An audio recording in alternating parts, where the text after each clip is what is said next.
People don't understand the true opportunity of Bitcoin. That's why everyone wants to diversify into these shit coins.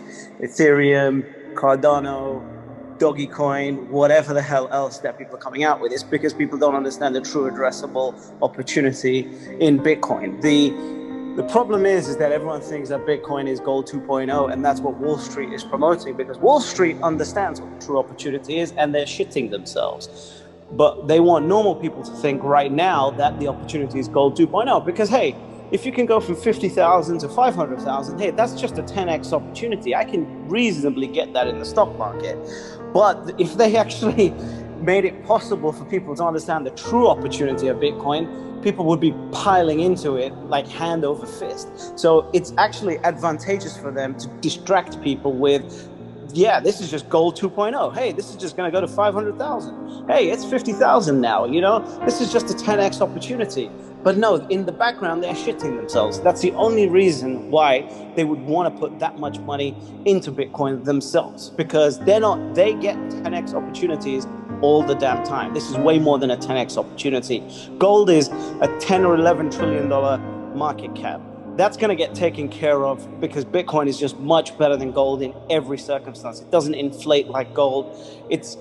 You can port it. It's so much better than gold on so many levels. That's just done. But let's look past that, because that's what's most important. What's most important is what is past gold. Because how many douchebags out there, rich douchebags, have money stored in art right now? That's a $17 trillion market, right? They have their money stored in art because some art advisor told them, hey, you should put your money in art because it will go up over time. So the only reason they're actually in the art is not because they love the painting, it's because they think it's a store of value. They think it's going to go up over time and protect the value of their wealth. So they want to get into some art. They don't really love the art, right? They also really know that they need to go through the hassle of selling that art. They need to get one of those douchebags with the hammer to actually help them liquidate the art. They have to understand the market risks, because what if we go through a recession, right? And suddenly nobody wants a freaking painting. So their store of value is screwed. They understand these risks when it comes to art. They understand that it has to be stored, looked after, the correct temperature. It needs to be transported safely. All these expenses that come with art just to hold it as a store of value. What do you think is going to happen to them? Just those people, because I guarantee there's some people that really believe in the paintings and really think that the paintings are beautiful and they actually want them. And that's fine. I'm talking about the people that are just using it as a store of value. They're going to come so fast out of art, it's going to be unbelievable, because Bitcoin doesn't require one of those douchebags with a hammer. It doesn't require transport. It doesn't require temperature controls. It doesn't require auction houses to sell the damn thing. And it doesn't require the next richest douchebag that thinks that this painting is also beautiful, or an art advisor to tell somebody else to buy it. So that's art out the way. So let's cut the art market by half, okay? So the art market is down by half. So let's say $8 to $9 trillion coming out of the art market and going into Bitcoin. So that's one out the way.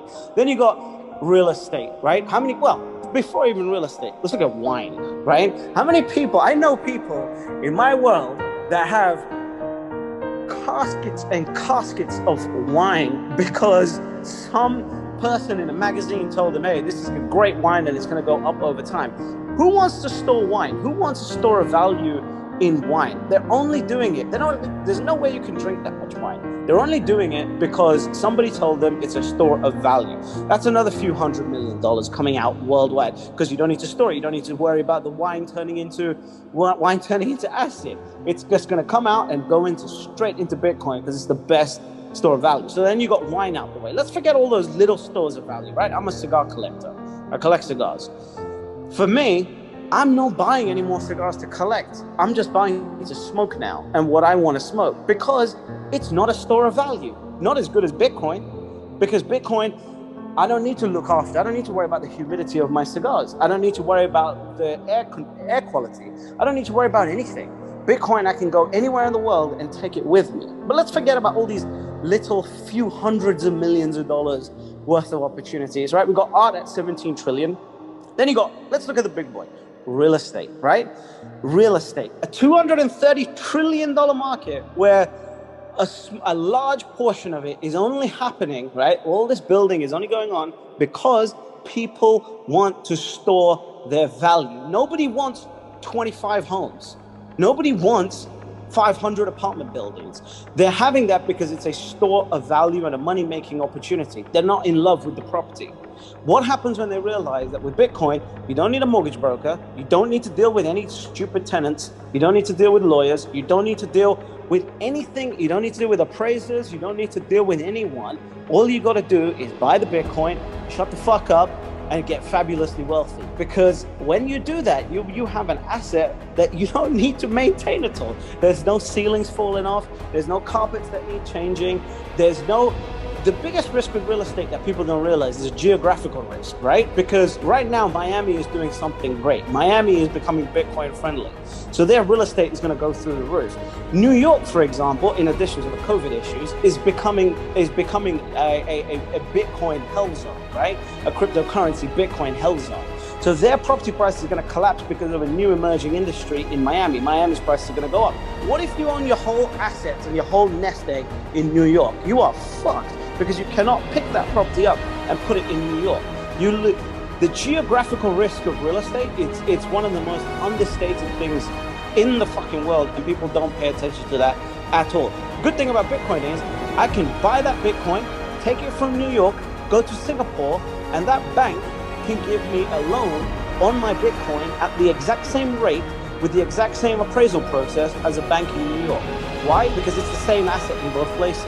I can't finance my New York real estate in Singapore because it's never going to work. And if I'm going to do it, they're going to give me much less favorable rates and deal terms than the banks in New York. So now we've got real estate out of the way. Let's say $30 trillion comes out of real estate, goes into Bitcoin. Because people just realize, hey, I don't want the hassle of this extra properties. Yeah, I might want 1, 2, 3, or 4, but I don't want 20, right?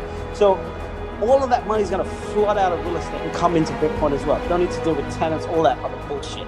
Then you got the stock market. How many people are invested in the stock market right now thinking that they're expert day traders and expert stock pickers, but really the only reason they're in the stock market is because some poor soul told them that you have to be in the stock market in order to have a good retirement, right? All those people are going to go, hey, what the fuck am I doing? I do not want to deal with the stock market. I cannot be bothered watching CNBC all day, trying to keep up with these tips. And 95% of the time, I lose my money anyway, right? Which is what the statistics are. Those people are going to come out of equities and go into Bitcoin. The people that don't really want to speculate, they don't want to have a bet whether Elon Musk is going to manage to make Tesla work or not, or whether Tim Cook is going to make the right decisions for Apple or not.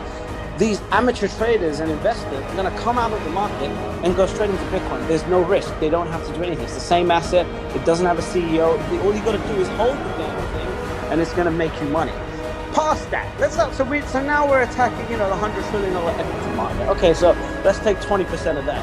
Then you're going to go into bonds. Who the fuck wants to hold bonds nowadays, right? Then you got negative yielding government debt. Right now in Europe, there are bonds that are being sold at negative interest rates. Basically, I am saying, hey, I'm going to hand you some money and guarantee myself less in 10 years. When Bitcoin becomes a certifiable, approved investment class, when the ETF comes out, things like that, hundreds of millions of dollars, if not billions of dollars, are going to come out of the bond market, the negative yielding debt market, and all these markets and flood straight into Bitcoin. That market is $100 trillion by itself. If we take 20% of that, $20 trillion coming out of that market. So this is not a gold opportunity. This is not $500,000 Bitcoin. This is $100 trillion opportunity. This is Bitcoin potentially being worth $15 to $20 million per coin, and right now you can buy for $50,000. That's why the banks don't want you to know how big the opportunity is, and why they keep distracting everyone with the gold 2.0 argument. It's bullshit. Bitcoin is way more than gold 2.0. And still, the 3 rules of Bitcoin have not changed. Step number 1, you buy Bitcoin. Step number 2, you shut the fuck up. And step number 3, you get fabulously wealthy.